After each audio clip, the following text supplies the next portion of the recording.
नमस्कार दोस्तों, स्वागत है आप लोगों का हमारे चैनल मैथ्स मेकर में।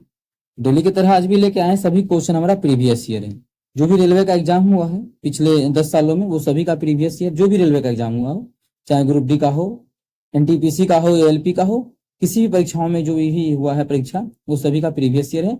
हम लोग करने वाले हैं क्योंकि सभी का वैकेंसी आ चुका है, इसलिए सभी का आप लोग के लिए हम एक बार लेके आए हैं। सभी का क्वेश्चन एक में मिक्स करके डेली लाते हैं, सुबह के 6 बजे, ठीक है, और शाम के 7 बजे। जरूर हमारे साथ जुड़ा करें, कहीं भी दिक्कत हुआ करे तो पूछ सकते हैं। चलिए हम लोग पहला क्वेश्चन से स्टार्ट करते हैं। तो ये रहा हमारा पहला क्वेश्चन। क्या है? एक समबाहु त्रिभुज एबीसी में डी ई एफ क्रमशः ए बी बी सी और ए सी का मध्य बिंदु है, तो चतुर्भुज बी ई एफ डी क्या है? बी ई एफ डी क्या है? चलिए हम लोग यहाँ पे डायग्राम के थ्रू समझते हैं। ये हमारा क्या है? समबाहु त्रिभुज है, त्रिभुज ए बी सी क्या है? समबाहु त्रिभुज है। इसके बारे में बोला है इसकी, मानिए ये हम लिख देते हैं, ये ए है और ये हमारा बी है और ये हमारा सी है। तो ए बी, ये डी जो है क्या है? ए बी का मध्य बिंदु है। ए बी का मध्य बिंदु यहाँ पर जो है ये डी है, ठीक है। आगे बोला है कि ई जो है वो बी सी का मध्य बिंदु है, तो बी सी का मध्य बिंदु यहाँ पर होगा। तो बी सी का मध्य बिंदु जो हो जाएगा यहाँ पर, वो हमारा ई होगा। क्या होगा? ई। आगे बोला है एसी का जो मध्य बिंदु वो एफ है। एसी का मध्य बिंदु जो हमारा है वो एफ है, ठीक है। इतना बोलने के बाद का इस सब का मध्य बिंदु है, तो जो मिलाएंगे चतुर्भुज कौन सा बात के? B E F D. पहले हम मिला लेते हैं ये सभी को, उसके बाद हम जो चतुर्भुज बनेगा उस चतुर्भुज को बना लेंगे, इसको और इस लाइन को और इसको, ठीक है। मिला दिए, तो मिला दिए तो बात क्या बोला है क्वेश्चन में? चतुर्भुज का। किस चतुर्भुज का? तो यहाँ पे गौर कीजिएगा, हमें यहाँ से थोड़ा सा बड़ा डायग्राम बनाते हैं। तो चतुर्भुज B E F D, B E F D, B E और एफ डी, इस चतुर्भुज का बात बोला गया है, ठीक है। इस चतुर्भुज का क्या बोला गया है बात? तो ये चतुर्भुज कौन सा चतुर्भुज है, हमें ये ज्ञात करना है। जो चतुर्भुज यहाँ पे बना है तो कौन सा चतुर्भुज है, ठीक है, ये चतुर्भुज। चलिए अबे यार, ये चतुर्भुज जो हमारा है वो कौन सा चतुर्भुज है, ठीक है। 4 को ऑप्शन भी दिया है, तो कौन सा चतुर्भुज? नहीं कि देख के टिक कर देंगे, देख के देखने में जैसा लग रहा है वैसा ही चतुर्भुज होगा, ठीक है। यही हमारा क्या है, इसका नाम अगर देख लिया जाए तो हमारा क्या था? ये है डी। अबे आजा, कौन सा डी है ये? तो डी, यही बोला है ना, डी एफ है ये हमारा ई है और ये हमारा जो है बी है। ये कौन सा त्रिभुज है, ये हम अलग कर लिए हैं। तो अब देखिए क्लास 9th में या फिर आप लोग थ्योरम जब तैयारी कर रहे होंगे इस चैप्टर का, थ्योरम पढ़े होंगे, वो क्या? मानिए पहले इसके बारे में जान लेते हैं, ये डी एफ के बारे में, ठीक है। डी एफ के बारे में, डी एफ किसी त्रिभुज की दो भुजाओं के मध्य बिंदु को मिलाने वाली रेखा तीसरी भुजा के समांतर और आधी होती है। तीसरी भुजा ये जितना भी है एक समांतर भी होगा, ये भुजा, और आधी भी होगा। अब देखिए यहाँ पे क्या निकला कि ये भुजा जो है इसके समांतर है, पूरा समांतर। इसका मतलब इतना वो, ये भी तो समांतर होगा, इसके आमने सामने का भुजा समांतर भी आ गया। अब आधी का मतलब समझिएगा, आधी का मतलब पूरा यहाँ से यहाँ तक अगर माने 10 है, ये पूरा का पूरा यहाँ से यहाँ तक ये भी 10 होगा, पूरा का पूरा यहाँ तक ये भी 10 होगा। क्यों? क्योंकि ये सभी क्या है? समबाहु त्रिभुज है, ठीक है। 10 है, ऐसा आधी भी होगा, मतलब ये कितना होगा? आप समांतर के साथ साथ आधी का मतलब ये 5 हो जाएगा। कितना हो जाएगा? 5। यही कॉन्सेप्ट अगर इधर हम लगा दें, इधर इस भुजा को पता करने के, ये भी क्या है? इसके समांतर आधा हो जाएगा। ये 10 है तो कितना हो जाएगा? 5। सेम इसी प्रकार सभी में लगाएंगे तो सबका सम हमारा निकल जाएगा। इसके बारे में भी देखेंगे, ये क्या है? इसका समांतर है, ये पूरा क्या है? 10 है, ये मध्य बिंदु है तो ये 5 होगा, इधर भी ये मध्य बिंदु है तो 5 होगा। ये सभी भुजा क्या आ गया? बराबर भी आ गया। तो क्या बोल सकते हैं इसको? सभी भुजा बराबर है तो 5 5 5 भी है। आमने सामने का भुजा समांतर भी है और सभी बराबर भी है, तो क्या बोल देंगे इसको? समांतर और बराबर है। तो पहला इसको हम समचतुर्भुज भी बोल सकते हैं, क्योंकि 90 डिग्री है नहीं, इसीलिए हम आयत तो बोल ही नहीं सकते हैं और ना ही वर्ग बोल सकते हैं। बचा समांतर विषम चतुर्भुज तो बोलेंगे नहीं, क्योंकि आमने सामने का भुजा बराबर है। ये आमने सामने का चारों भुजा बराबर है। और क्या है कि आमने सामने का भुजा समांतर है। जो ऐसा कब होता है? जब ये समचतुर्भुज हो, तब समचतुर्भुज का चारों भुजा क्या होता है? बराबर होता है। लेकिन समचतुर्भुज ऑप्शन में है ही नहीं। समचतुर्भुज देखिए कहीं भी ऑप्शन में दिख ही नहीं रहा होगा। जब समचतुर्भुज नहीं दिख रहा, ये सब तो होगा ही नहीं, कर चुका है, तो बचा कौन सा? समांतर चतुर्भुज। समांतर चतुर्भुज भी एक प्रकार का समचतुर्भुज ही है, बस समांतर चतुर्भुज में आमने सामने का भुजा बराबर होता है। अब मानिए हम बोले कि ये समचतुर्भुज है, ये 5 5 5 5, तो आमने सामने का भुजा भी तो बराबर हो गया। ये 5 देखो 5, ये 5 देखो 5। जब समांतर समचतुर्भुज ऑप्शन में नहीं है तो समांतर चतुर्भुज टिक कर देंगे, तो ऑप्शन सी हमारा बिल्कुल करेक्ट आंसर हो जाएगा। एक एक चीज आप लोग को हम यहाँ पे समझाए हैं, कहीं भी दिक्कत होता है तो पूछ सकते हैं। चलिए अगला क्वेश्चन देख लेते हैं। क्वेश्चन नंबर हमारा है 2 नंबर क्वेश्चन। क्या है क्वेश्चन? 3 सेंटीमीटर। अब देखिए कल की क्लास में भी ऐसा करवा चुके हैं, कल या परसों क्लास में। 3 सेंटीमीटर, 4 सेंटीमीटर और 5 सेंटीमीटर भुजा वाले एक त्रिभुज पर अंतःवृत्त और परिवृत्त खींचे गए हैं। इस प्रकार निर्मित अंतःवृत्त और परिवृत्त की त्रिज्या का अनुपात ज्ञात कीजिए। क्या करना है? अंतःवृत्त और परिवृत्त की त्रिज्या का अनुपात। तो हमें दोनों निकालना पड़ेगा, बिना निकाले भी ठीक कर सकते हैं, जो कि परसों की क्लास में आप लोग कल के ही शाम के क्लास में आप लोग को हम बताए थे, जाके देख सकते हैं अगर नहीं देखे हैं तो। ठीक है, लेकिन इसको निकालते हैं। अब देखिए एक भुजा है 3 सेंटीमीटर, एक भुजा है 4 सेंटीमीटर, एक भुजा हमारा 5 सेंटीमीटर। 3, 4 और 5 पता होना चाहिए कि ये क्या है? ट्रिपलेट है। ये क्या है? ट्रिपलेट है। इसका मतलब ये पाइथागोरस प्रमेय को फॉलो कर रहा है। चेक कर सकते हैं क्या? 2 को छोटका भुजा का स्क्वायर, 3 का स्क्वायर 9, 4 का स्क्वायर 16। जब 16 को 9 कितना 25 25 पुर जाएगा। ये दोनों बराबर आ गया ना, स्क्वायर करने के बाद बराबर आ गया, मतलब थेल्स प्रमेय। ट्रिपलेट है। ट्रिपलेट है मतलब ये चीज बोल सकते हैं कि समबाहु त्रिभुज का बात बोला है। ठीक है, समबाहु मतलब ये समबाहु त्रिभुज का बात बोला है, डायरेक्टली नहीं, इनडायरेक्टली लिखा नहीं है, लेकिन हाँ भुजा दे दिया है तो पता चला कि समबाहु त्रिभुज है। चलिए समबाहु त्रिभुज का परिवृत्त और अंतःवृत्त दोनों निकालना है। चलिए अंतःवृत्त भी निकाल लेते हैं। अंतःवृत्त तो हमारा क्या हो जाएगा? ये। चलिए अंतःवृत्त ये हो गया। अब चलिए परिवृत्त का भी क्वेश्चन में बात बोला है, परिवृत्त का। चलिए हम लोग परिवृत्त भी बना लेते हैं। ये हमारा हो जाएगा परिवृत्त। आ जाए।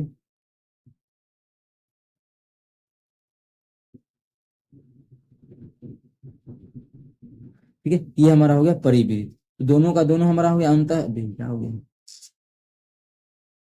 एक मिनट, अंतःवृत्त और परिवृत्त दोनों हो गया। तो एक मिनट इसको कर लेते हैं।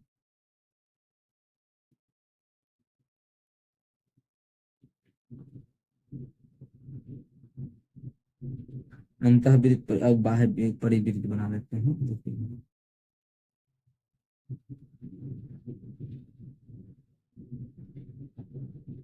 चलिए अंतःवृत्त, बाह्यवृत्त और परिवृत्त तीनों का तीनों हमारा बन के तैयार। ठीक है, अंतःवृत्त, बाह्यवृत्त और परिवृत्त। तो अंतःवृत्त का त्रिज्या कैसे निकालते हैं? उसको हम छोटकी आर से लिखते हैं। अंतःवृत्त का त्रिज्या छोटकी आर से लिखते हैं और बाह्यवृत्त का त्रिज्या हम बड़की आर से लिख देंगे। हमें क्या निकालना है? देखिए क्वेश्चन बोला है अंतःवृत्त और परिवृत्त की त्रिज्या का अनुपात। मतलब अंतःवृत्त मतलब आर और अनुपात छोटकी बड़ी आर, ये हमें ज्ञात करना है। तो निकाल लेते हैं। तो आप लोग को बताए थे कि अगर समकोण त्रिभुज बने तो अंतःवृत्त का त्रिज्या, ये अंतर में जो अंतःवृत्त आर है इसका त्रिज्या कैसे निकालते हैं? तो लंब और आधार को जोड़ लेते हैं, इसमें कर्ण को घटा के 2 से भाग कर लेते हैं। समकोण त्रिभुज के लिए ये नियम है। 4 3 7 में से 5 गया 2, 2 में 2 से भाग देंगे तो कट के हमारा कितना आ जाएगा? 1 आ गया। मतलब अंतःवृत्त का मान 1 आ गया। अब बचा हम लोग बाह्यवृत्त निकालते हैं। तो बाह्यवृत्त क्या होता है? तो बाह्यवृत्त देखिए, ये बाह्यवृत्त का त्रिज्या नहीं लग रहा है क्या? आप एकदम अच्छे से डायग्राम बनाए हैं तो त्रिज्या मतलब डायरेक्ट याद रखना है कि बाह्यवृत्त जो होता है, बाह्यवृत्त का त्रिज्या वो होता है कर्ण का आधा। ठीक है, त्रिज्या। तो कर्ण कितना है? 5। यहाँ पे देख सकते हैं आप लोग, कर्ण है 5, तो ये हो जाएगा 5/2, मतलब कर्ण का आधा। मतलब ये निकालना है 5/2। तो अनुपात में करना है, चलिए कन्वर्ट कर लेते हैं। 2 वही है, इसको उधर भेज देते हैं। कितना हो जाएगा? 2:5 हो जाएगा। कितना? 2:5। 2:5 हमारा बिल्कुल हो जाएगा अंतःवृत्त और बाह्यवृत्त के त्रिज्या का अनुपात। तो अंतःवृत्त और बाह्यवृत्त के त्रिज्या का अनुपात जो हो जाएगा वो हमारा 2:5 हो जाएगा। किस ऑप्शन में है? ऑप्शन नंबर बी में है। ऑप्शन बी हमारा बिल्कुल करेक्ट आंसर हो जाएगा। कौन सा ऑप्शन? Option B. उम्मीद करते हैं दोस्तों समझ में आ गया होगा। कहीं भी किसी प्रकार का कोई भी दिक्कत हो किसी भी क्वेश्चन में, कमेंट करके पूछ सकते हैं। ये आपका अपना चैनल है मैथ्स मेकर। अगर अच्छा लगता है, क्वेश्चन समझ में आता है, अपने सभी दोस्तों के साथ इस वीडियो को ज्यादा से ज्यादा शेयर करें। अगर आप लोग चैनल पे नए हैं, हमारे चैनल मैथ्स मेकर को सब्सक्राइब कर लें। ठीक है, चलिए हम लोग अगला क्वेश्चन की तरफ चलते हैं। इसको सेट कर लिए। हाँ चलिए अगला क्वेश्चन, क्वेश्चन नंबर क्या हो 2 नंबर, 3 नंबर, क्वेश्चन नंबर 3 की तरफ चलते हैं। तो देखिएगा हमारा क्वेश्चन नंबर 3 क्या है। उपहार के एक बॉक्स में 10 चूड़ियां हैं, जिसमें 4 चूड़ियों का औसत भार 76 ग्राम है और बची 4 चूड़ियों का औसत भार 77 ग्राम है। तो कुल चूड़ियों का औसत भार ज्ञात करना है। ये हम लोग मिक्सचर एंड एलिगेशन का जो कॉन्सेप्ट होता है उस पर भी लगा के निकाल सकते हैं। ठीक है, तो वो देखिए कैसे। टोटल क्या गो चूड़ी है? 10 गो। 10 गो में से पहले 4 गो और 6 गो इसी प्रकार से दिया है। इस 4 गो का, जिसमें 4 चूड़ी का औसत 76 दिया, इस 4 चूड़ी का कितना दिया है? 76 दिया है। और बोला है आगे जो 6 गो चूड़ी है उसका 77 है। इस आगे जो इसका 77 है, किसका? इच्छाओं का, इच्छाओं का 77, इस चारों का 76 है। बोला है दोनों मिला के इसका अनुपात क्या होगा, इसका औसत क्या होगा, दोनों मिला के ये हमको ज्ञात करना है। एक चीज देखिए, अगर ट्रिक से इसी क्वेश्चन को बनाना चाहे तो ये जो होता है आप लोग को पता है वो कॉन्सेप्ट कब लगाते हैं। हाँ, तो इस प्रकार से कुल निकालना हो और दो जो रेशियो दिया है उस प्रकार से दिया है, तो रेशियो तो मानिए हम यहाँ से काट के निकाल ही लेंगे रेशियो, लेकिन इसको बिना बनाए बिना सॉल्व किए भी क्वेश्चन बना सकते हैं क्या, तो आप लोग बोलिएगा हाँ बना सकते हैं। वो कैसे, तो देखिए इसका मान जो भी आएगा, यहाँ पर का मान जो भी आएगा, जो भी चीज होगा मान वो कितना होगा, इस दोनों के बीच में होगा। इसका मतलब 76 से तो अधिक होगा और 77 से क्या होगा, कम होगा, इसके बीच में वही मेरा आएगा। तो यही मिक्सचर एलिगेशन में आता है, 76 से अधिक और 77 से कम। 76 से अधिक ये नहीं है तो ये गलत हो जाएगा ऑप्शन, ये भी गलत हो जाएगा, ये भी 76 से अधिक नहीं है, गलत होगा। ये देखिए 76 से अधिक है और 77 से कम भी है, तो बिना हम बनाए ऑप्शन 4 को टिक करके आगे बढ़ सकते हैं। तो ऑप्शन हमारा चौथा बिल्कुल करेक्ट आंसर हो जाएगा, क्योंकि यहाँ पे जो भी मान होगा 76 से अधिक और 77 से, मतलब छोटका से अधिक और बड़का से कम होता है। चलिए ये तो हम लोग ऑप्शन के थ्रू मार लिए। अगर ऑप्शन मानिए एक और रहता 7.8, तब क्या, 76.8, तब क्या करते, तो बनाना पड़ता। तो चलिए अब हम इसी क्वेश्चन को बना भी लेते हैं कि किस प्रकार से क्वेश्चन बनेगा। ठीक है, अनुपात यहाँ काट इसलिए नहीं रहे क्योंकि ये दोनों क्या है, 10 योगफल हो रहा है, 10 हो रहा है तो भाग करने में 10 से मजा आता है। ठीक है, अब देखिए यहाँ पर का जो मान निकालते हैं अभी तुरंत समझा, एक से अधिक दूसरे से कम होता है। ठीक है, बड़का से अधिक छोटका से कम, तो इस दोनों के बीच का अंतर कितना है, आप लोग बोलिएगा क्या, इस दोनों के बीच का जो अंतर है वो 1 का अंतर है, 1 का अंतर में यहाँ पर इतना रेशियो आया है, रेशियो काट के निकाला जाता है, लेकिन हमें यहाँ पे है ना भाग करना आसान होगा, इसलिए जो है वही ले लेते हैं, 10 से भाग कर देते हैं। तो मान कितना आता है, एक अनुपात का मान आ गया 0.4, कितना आ गया 0.4 आ गया। इसका मतलब है कि एक का मान 0.4, तो यहाँ पर तो 4 है, तो 4 का मान कितना हो जाएगा 0.4। बात समझ में आया होगा, नहीं 0.4 कितना आ गया 0. इसको भाग करेंगे तो 0.1 आ जाएगा। ठीक है, तो 1 का मान 0.1 आ गया, तो 4 का मान कितना हो जाएगा, तो 4 का मान 0.4। इसी साइड निकालें, यहाँ से भी आंसर निकाल सकते हैं। आप लोग का मन करें इस साइड भी निकालना है, इस साइड भी निकाल लीजिए। ये 1 का मान 0.1, तो 6 का मान कितना हो जाएगा 0.6 हो जाएगा। लेकिन हम किसी एक साइड से ही क्या करेंगे, आंसर को निकाल लेंगे। क्या बोले कि बड़का से अधिक छोटका से कम होता है, क्या बड़का से अधिक छोटका से कम, मतलब करते क्या इसमें मतलब इस दोनों मान इस लाइन में अगर हम चलते हैं, क्या इस लाइन में अगर चलते हैं, समझिएगा इस लाइन में अगर चलते हैं तो बड़का में छोटका घटाते हैं तो ये मान निकलता है। अब मानिए ये जो मान है क्या होगा, अधिक होगा, ताकि इससे 76 से अधिक होगा ये मान, तो तभी तो 77 से कम होगा, 76 से ये मान अधिक होगा, कितना अधिक होगा 0.6 अधिक होगा। इसका मतलब यहाँ पर जो मान आ जाएगा वो हो जाएगा 76.6। बात समझ में आ रही होगी आप लोगों को इतना, कि कहीं भी दिक्कत होता है तो पूछ सकते हैं, क्या हम समझाएं। आप लोग इधर से भी निकालना चाहे तो इधर से भी निकाल सकते हैं। क्या होगा, ये बीच वाला मान यहाँ पे 77 से कम होगा, क्योंकि इससे अधिक है तो 77 से कम होगा, कितना कम होगा 0.4 कम होगा। 77 में 0.4 घटाइएगा तो 76.6 भी आएगा। तो जिस भी तरीका से बनाना चाहे बना सकते हैं। ऐसे हम लोग ऑप्शन के थ्रू भी क्वेश्चन को कर चुके थे। तीसरा क्वेश्चन है, उम्मीद करते हैं समझ में आ गया होगा। ठीक है, ये क्वेश्चन जितना भी आप लोग को हम करवा रहे हैं सभी क्वेश्चन हमारा बहुत ही इंपॉर्टेंट है और सभी क्वेश्चन जो है रेलवे के एग्जाम में पूछा ही जा चुका है पीछे न पीछे। तो उम्मीद है कि रिपीट होगा क्वेश्चन, क्योंकि सिलेक्टेड क्वेश्चन आप लोग के लिए हम लेके आए हैं। एक भी क्वेश्चन ऐसा नहीं है जो फालतू सा क्वेश्चन है, सभी क्वेश्चन बहुत ही इंपॉर्टेंट है जो आ सकता है एग्जाम में आगे भी। ठीक है, इस प्रकार का जेई का क्वेश्चन है, एलपी का है, एनटीपीसी का है, आरपीएफ का, सभी का मिक्स प्रश्न, सभी क्वेश्चन डेली करवाते हैं आप लोगों को। ठीक है, जरूर जुड़े हमारे साथ और अपने सभी दोस्तों को भी जोड़े हमारे साथ। ठीक है, चलिए क्या है चौथा क्वेश्चन देखिएगा। चौथा क्वेश्चन को हम लोग कर लेते हैं। x माइनस बाई का मान हमें 1 दिया हुआ है, x माइनस बाई बराबर कितना दिया है 1 दिया है। हमें ज्ञात क्या करना है, हमें ज्ञात करना है x cube minus by cube minus 3x/, इसका मान ज्ञात करना है। तो कैसे निकालेंगे देखिए, क्या आप इसको सॉल्व करें कि x यहाँ से मान निकालेंगे, x बराबर हो जाएगा बाई प्लस 1, इस मान को रखेंगे, तो ऐसा नहीं करना है। या होल क्यूब दोनों तरफ क्यूब लगा देंगे, ये सभी चीज भी नहीं करना है। तो बनाएंगे क्वेश्चन को कैसे, ये देखिए सिंपल सा तरीका आप लोग को बताते हैं। बहुत ही हार्ड, बहुत ही आसान, मतलब हार्ड का मतलब बहुत ही अच्छा तरीका है ये। हमें दिया है x माइनस बाई का मान कितना दिया है, 2 वेरिएबल है ना इसमें, देखिए 2 वेरिएबल है और समीकरण हमें एक ही दिया है। तो आप लोग का जो मन करे उतना मान, कितना जितना वेरिएबल है उतना का, 2 वेरिएबल है ना, और समीकरण कितना है, एक समीकरण है, इसलिए जितना समीकरण है उतना वेरिएबल को उठा के उसका मान लेना है। एक समीकरण एक को मान लेते हैं, हम किसी को मान लेते हैं, अपने मन से मानना है, हम मान लेते हैं बाई को ही 0, तो बाई का मान मान लेते हैं 0। आप लोग का जिसका मन करे मान लीजिए। जब बाई का मान 0 मान लेंगे तो रख देते हैं 0, एक्स माइनस बाई बराबर 1, बाई का तो मान 0 मान लिए, फिर यहाँ पे 0 रख देंगे तो एक्स का जो मान आ जाएगा कितना आ गया 1। अगर बाई का मान 0 रखे तो हम लोग एक्स का मान 1 आ गया। चलिए यहाँ पे पुट कीजिए, कर देंगे तो एक्स का मान कितना 1 माइनस बाई का मान 0 माइनस 3 गुना यहाँ पे बाई आ गया, तो एक्स का मान कुछ भी रहे, बाई जब 0 हो गया तो पूरा खत्म। तो आ कितना आ गया, 1 का क्यूब कितना होता है 1, मतलब इसका जो मान आ जाएगा वो हमारा 1 आ जाएगा, जो कि ऑप्शन डी में है। तो ऑप्शन डी हमारा बिल्कुल करेक्ट आंसर हो जाएगा। आप लोग का जो करे मन वो भी रख सकते हैं, लेकिन किसी विद्यार्थी को मन करेगा कुछ और चीज रखने का, ठीक है, कुछ और चीज, तो वो भी अभी आप लोग को हम रख के दिखाते हैं। ये तो रहा हम 0 रखे तब, फिर आप लोग का मन करे 2 रखने का तो रख लेते हैं, कि किसका बाई का मान ही रख लेते हैं। तो बाई का मान पुट कितना 2 करने पर देखिए आंसर सेम आएगा, क्या हो जाएगा x माइनस 2 बराबर 1। तो उस कंडीशन में जो x का मान आ जाएगा कितना आ जाएगा 3 आ जाएगा।